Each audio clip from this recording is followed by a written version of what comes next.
Hello दोस्तों, नमस्कार। कैसे हैं आप लोग? उम्मीद करते होंगे मस्त होंगे, ज़बरदस्त होंगे। तैयारी आपकी बेहतरीन चल रही होगी। तैयारी के आपका जो लेवल होगा एकदम एक नंबर पे होगा, पीक पे होगा।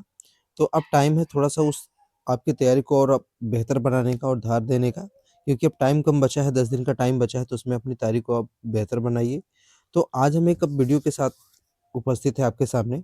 तो वीडियो आज की जो है बीएफ स्कैनर के ऊपर लेकर है। इनके बिल्कुल जो इनका जो कांसेप्ट है, आज मैं एक स्क्रिप्ट के माध्यम से आपको बताऊँगा, एक पीपीटी के माध्यम से बताऊँगा। ये चीज़ें आपकी हमेशा के लिए क्लियर हो जाएँगी और आपको एक बेहतर अनुभव प्राप्त होगा, ठीक है? तो बीएफ जो स्किनर महोदय थे, ये क्रिया प्रसूत अनुबंधन के जनक थे। इनके क्या कहा जाता है? इनको फादर कहा जाता है, ठीक है? तो चलिए, ये तो हो गया उनका परिचय कि जो बीएफ स्किनर महोदय हैं, जो क्रिया प्रसूत अनुबंधन का सिद्धांत है, उनके वो जनक हैं, फादर हैं।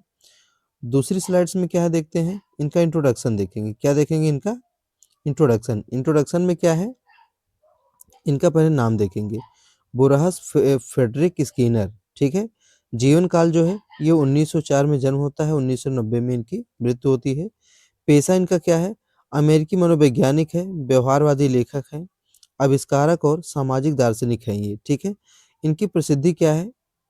वे हार्वर्ड विश्वविद्यालय में मनोविज्ञान के प्रोफेसर थे और उन्होंने क्रिया प्रसूत अनुबंधन का सिद्धांत विकसित किया, ठीक है ना। क्रिया प्रसूत अनुबंधन का सिद्धांत इन्होंने विकसित किया। ये उनकी इमेज है, ये उनका लैब है, ठीक।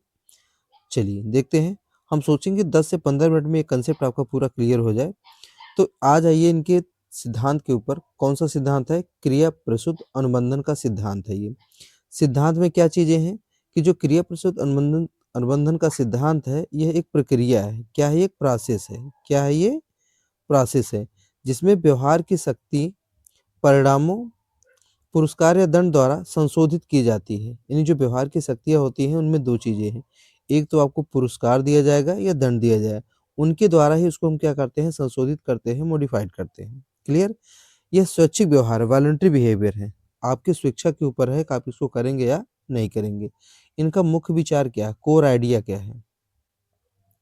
यदि किसी कार्य का परिणाम सुखद है, तो उस व्यवहार के दोहराए जाने की संभावना बढ़ जाती है। जैसे आप कोई वर्क कर रहे हैं, सपोज़ दैट एक मैथ आप सॉल्व कर रहे हैं, ठीक है? या सीटेट का कोई कंसेप्ट पढ़ रहे हैं, अगर वो कंसेप्ट आपका क्लियर हो गया, तो ये मान के चलिए अगले कंसेप्ट की तरफ आप बढ़ने के लिए अग्रसर हो जाएँगे और आपकी इच्छा भी कहेगी, ठीक है? तो उसमें एक कदम और भी ऐड हो जाता है। अब आ अब हम देखते हैं कि स्किनर बॉक्स प्रयोग, स्किनर बॉक्स एक्सपेरिमेंट। इन्होंने एक बॉक्स का प्रयोग किया, उसमें कुछ चीज़ें रखी। जैसे यहाँ पे क्या है? ये लाउड स्पीकर है, ये लाइट है, एक रैट है, चूहा है, रिस्पांस लीवर लगाया, फूड डिस्पेंसर लगाया, ठीक है? और उसके बाद उन्होंने ये प्रूव किया कि कोई भी व्यक्ति कैसे क्रिया करके आसानी से किसी चीज़ को सीख सकता है। तो ठीक क्या है? स्किनर ने चूहों और कबूतरों पर प्रयोग करने के लिए एक विशेष चैम्बर बनाया और जो उन्होंने चैम्बर बनाया उसको क्या कहा गया? स्किनर बॉक्स कहा गया। प्रयोग इनका क्या था कि बॉक्स में एक लीवर था, ठीक है ना? बॉक्स में क्या था? एक लीवर था। जब चूहा गलती से लीवर दबाता तो उसे भोजन, भोजन यहाँ क्या है? पुरस्कार है। उसके लिए क्या है? रिवार्ड है, पुरस्कार मिलता, ठीक? अब इसका परिणाम क्या आया? इसका रिजल्ट आया कि चूहे ने जल्दी ही सीख लिया कि लीवर दबाने से भोजन मिलता है। अब चूहे को यहाँ पे ज्ञान हो गया कि जैसे हम लीवर दबाएँगे या इसको टच करेंगे तो ऑटोमेटिक हमको भोजन मिल जाएगा। तो इसलिए चूहे ने बार-बार को लीवर दबाना शुरू कर दिया और भोजन उसको मिल जाता था, ठीक है? ये तो था उस उनका एक्सपेरिमेंट, क्या? Skinner box experiment. अब और भी चीज़ें हैं इसमें, अभी आप वीडियो को स्किप मत करिएगा, अभी लास्ट तक जाइएगा। पूरा का पूरा कंसेप्ट आपका यहीं पे आप क्लियर हो जाएगा। इसके कुछ की कंसेप्ट्स हैं। क्या है? की कंसेप्ट है। की कंसेप्ट में क्या है? पुनर्बलन, दंड है और विलोपन है। पुनर्बलन का मतलब क्या होता है? रीइंफोर्समेंट, ठीक है ना? वह प्रक्रिया जो किसी व्यवहार के भविष्य में होने की संभावना को बढ़ाती है, ठीक है? तो कोई भी इंसान होता है, वर्क करता है, जब कोई आप काम करते हैं, उसको सीख लेते हैं, उसका पॉजिटिव रिस्पॉन्स होता है, तो धीरे-धीरे आप देखेंगे फ्यूचर में उसकी संभावना क्या होती है? बढ़ जाती है, उसके चांसेस बढ़ जाते हैं। दंड क्या है? कि अगर वह प्रक्रिया जो किसी व्यवहार के भविष्य में होने की संभावना को कम करती है। दंड का मतलब क्या है? आपने गलती किया, आपको पनिशमेंट मिलेगा, तो नेक्स्ट टाइम ऐसी गलती नहीं होगी, ठीक है? उसके बाद क्या है आपका? विलोपन। विलोपन क्या है?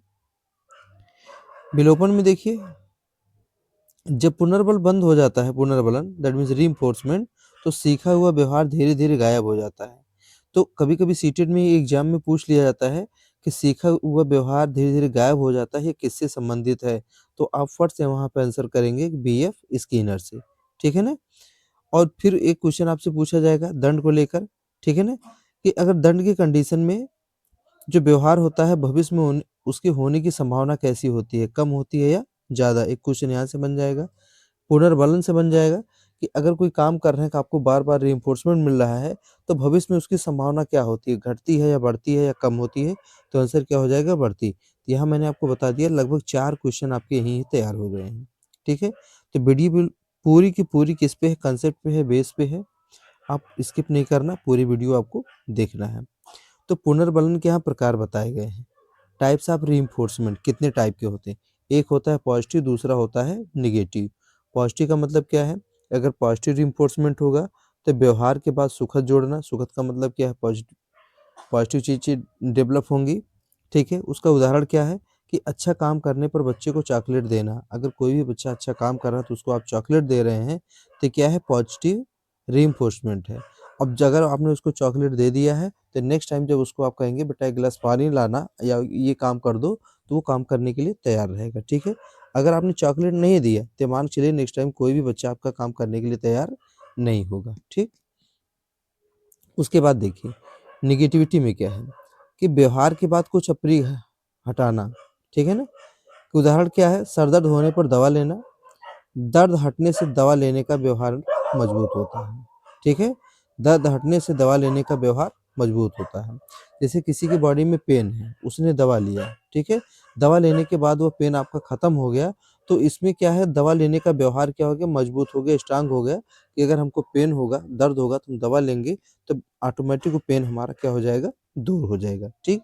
तो यहाँ पे इसके 2 पॉइंट्स हैं और दोनों पे क्वेश्चन आपके बनते हैं कि पॉजिटिव रिइंफोर्समेंट क्या है और नेगेटिव रिइंफोर्समेंट क्या है। चलिए,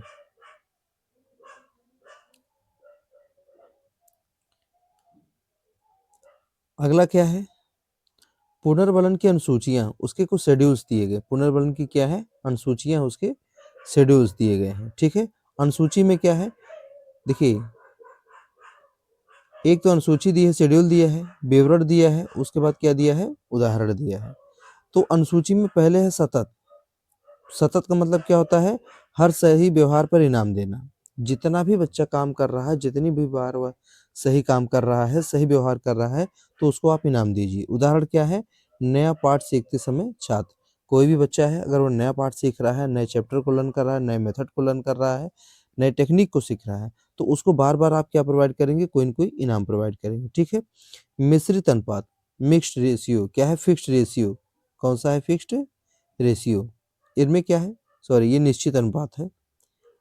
निश्चित संख्या में प्रतिक्रियाओं के बाद इनाम। निश्चित संख्या में प्रतिक्रियाओं के बाद इनाम। किसी भी बच्चे को आप ये रियलाइज़ करा दीजिए कि इतना अगर आप काम करेंगे तो उसके बाद आपको रिवार्ड मिलेगा। तो वो बच्चा वेट करेगा, फटाफट अपने काम को फिनिश करेगा, उसके बाद रिवार्ड की आपसे डिमांड करेगा। फिर क्या है कि हर 10 पीस बनाने पर बोनस। जैसे कभी-कभी होता है अगर आपको प्रोडक्शन बढ़ाना है, किसी चीज़ का टारगेट कंप्लीट करना है, तो उनको आप एक टारगेट दे दीजिए कि अगर आप 10 पीस बनाते हैं तो आपको बोनस मिलेगा, 100 पीस बनाते हैं तो आपको बोनस मिलेगा, 50 बनाते हैं तो आपको बोनस मिलेगा, ठीक? तो ये हो गया निश्चित अनुपात। तो उसके बाद क्या है? परिवर्तनीय अनुपात, वेरिएबल रेशियो।